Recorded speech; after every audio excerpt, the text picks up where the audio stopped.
যে বিচারপতি মানিক সাহেব যে কলাপাতায় শুয়েছিল, এই ছবিটা প্রত্যেক আদালতের সামনে রাখা দরকার।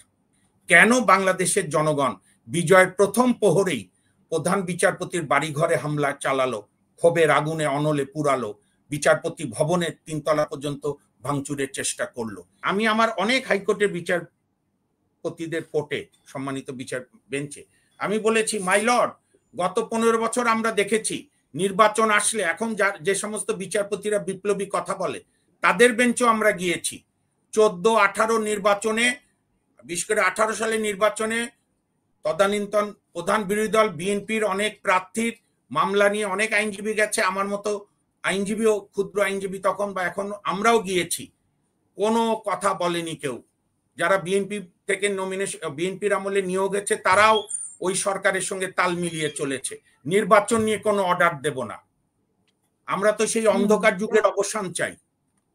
বিচার বিভাগ স্বাধীনভাবে কাজ করবে।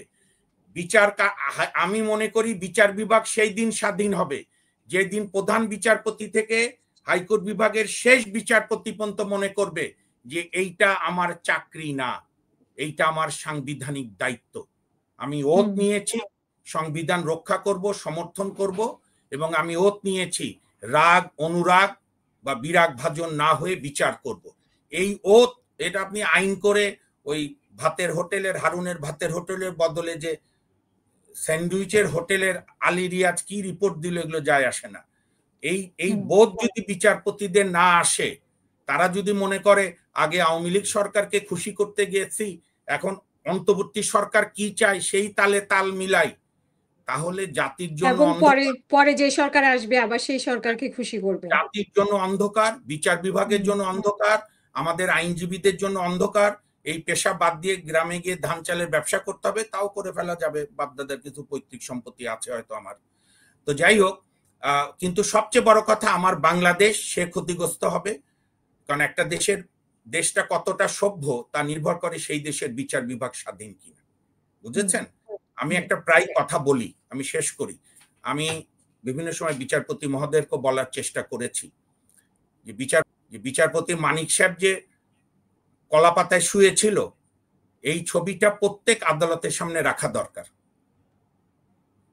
প্রত্যেক দিন তারা দেখবে। আমাদের মাননীয় প্রধান বিচারপতির বাসা রিনোভেট হয়েছে শুনলাম, সেখানেও আমি মনে করি একটা ছোট্ট ভিডিও লাইব্রেরির মতো থাকা দরকার, যে 5 আগস্ট 2024-এ সারা বাংলাদেশ যখন বিজয়ের উৎসবে মেতে উঠেছে স্বৈরাচারের পতনে, তখন ইতিহাসে প্রথমবার, এবং আমি যতটুকু লেখাপড়া করেছি উপমহাদেশে কখনো এটা হয়নি, ইভেন মহান মুক্তিযুদ্ধের সময় হয়নি, পাকিস্তানি বিচারপতিদের বাড়িতেও কেউ আঘাত করেনি।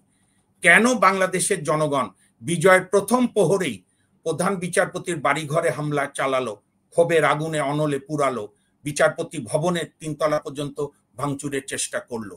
এই ক্ষোভটা, ধরেন আইনমন্ত্রীরা অ্যারেস্ট হয়েছে, ভবিষ্যতে অ্যারেস্ট হবে, মানে এখন যারা উপদেষ্টা আছে তাদের বিষয়ে আমার বক্তব্য নেই, নিজেরা নিজেদের ভালো বুঝবে, কি করলে ভালো হয়, কি করলে পালাতে হয় সেটা তাদের ব্যাপার। কিন্তু আমাদের যারা পরিবারের অভিভাবক, বিচার বিভাগের সদ্য বিচারপতিরা, আমি অনুরোধ করব বিনয়ের সঙ্গে এই অনুভূতি বোধটা নিজেদের মধ্যে আনেন। স্বাধীনভাবে কাজ করতে হবে। আমরা আইনজীবীরা আপনাদের সকল স্বাধীন কার্যক্রমের পাশে আছি, থাকব। কোনো অবস্থাতেই এই ব্যাপারে আমরা আপোষ করব না, এবং দিনের শেষে বিচার বিভাগই দেশকে রক্ষা করবে।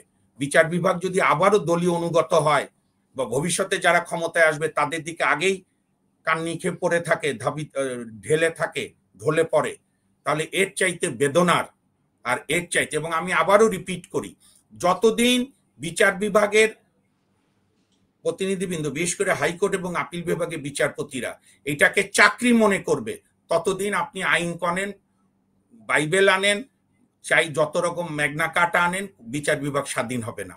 আর শেষ, বিচার বিভাগের রিটায়ারমেন্টের পর বিচারপতিদের কোনো জায়গায় কোনো অ্যাপয়েন্টমেন্ট দেওয়া যাবে না। প্রয়োজনে ওনাদের বোধ এখন রিটায়ার করলে 1 কোটি না কত বেনিফিট পায়, আমার মতে জাতি রাজি থাকলে তাদের বেনিফিট 5 কোটি করে দেন, প্রত্যেকে একটা বাড়ি করে দেন, তাও আপত্তি নাই। কিন্তু এই যে রিটায়ারমেন্টের পরে অমুক কমিশনের চেয়ারম্যান, অমুক জায়গা, অমুক, এই প্রলোভনেই আপনার রিটায়ারমেন্টের 4 মাস আগে থেকে চেষ্টা করে সরকার যাতে ক্ষুব্ধ না হয়। আল্লাহর রাস্তে এটা বন্ধ করে। এটা আমাদের স্বার্থে না, দেশের স্বার্থে, জনগণের স্বার্থে। না হলে গণতন্ত্র, আইনের আপনার সুশাসন, মানবাধিকার কিছুই টিকবে না। ধন্যবাদ।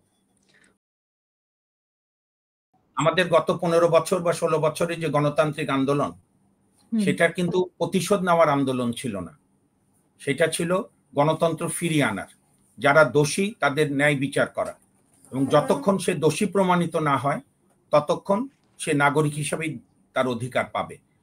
বিএনপির স্থায়ী কমিটির সদস্য, অত্যন্ত সাহসী নেতা মির্জা আব্বাস সাহেব এই হাসিনার পতনের আগেও 2-3 বার বলেছে যে আমরা যদি বিএনপি জনগণের ভোটে ক্ষমতায় আসে, আমি বুঝাচ্ছি যে যন্ত্রণাটা কি। উনি বলেছিলেন আমি প্রথমে এই প্রিজন ভ্যানগুলো চেঞ্জ করব। এটা খুবই অমানবিক।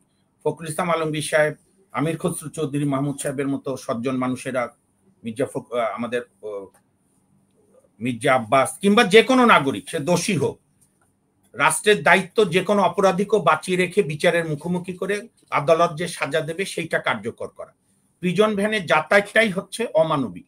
সেইটা অনুধাবন করেই সেনাবাহিনী, ওই যে আমার সহযোদ্ধা আশরাফ সাহেব বললেন, সেনাবাহিনী বিলাসবহুল এসি বাসে এনেছে।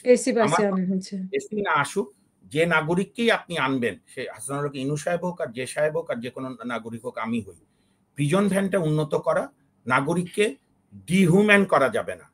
নির্বাচিত স্বৈরাচারগুলো এগুলোই করত, আমরা সেই বাজে ঐতিহ্য ফলো করতে চাই না। Thank you.